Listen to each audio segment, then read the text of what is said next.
James and the Troublesome Trucks.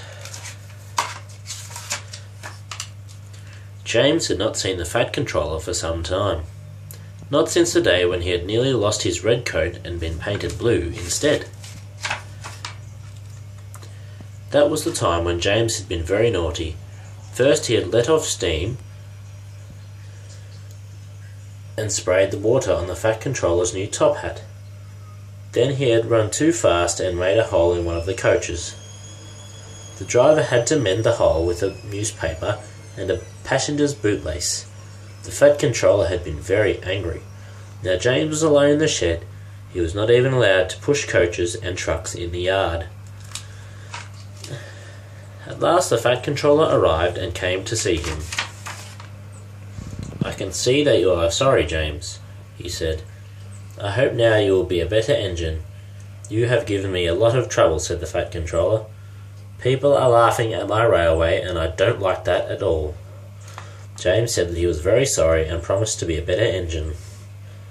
The Fat Controller said, "I want you to pull some trucks for me."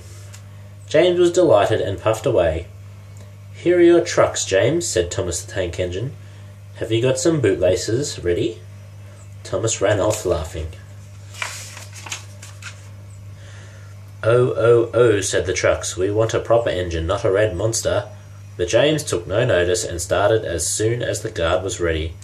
Come along," he puffed, but the trucks were being naughty. We won't," they screamed. James took no notice and he pulled the screeching trucks sternly out of the station and on to the line. The trucks tried very hard to make James give up, but he still kept on. Sometimes their brakes would slip on and sometimes their axles would run hot.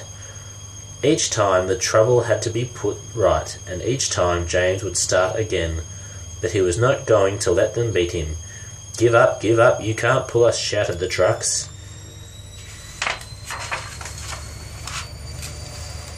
As James came nearer to the hill, his driver warned him to be careful and to look out for trouble from the trucks.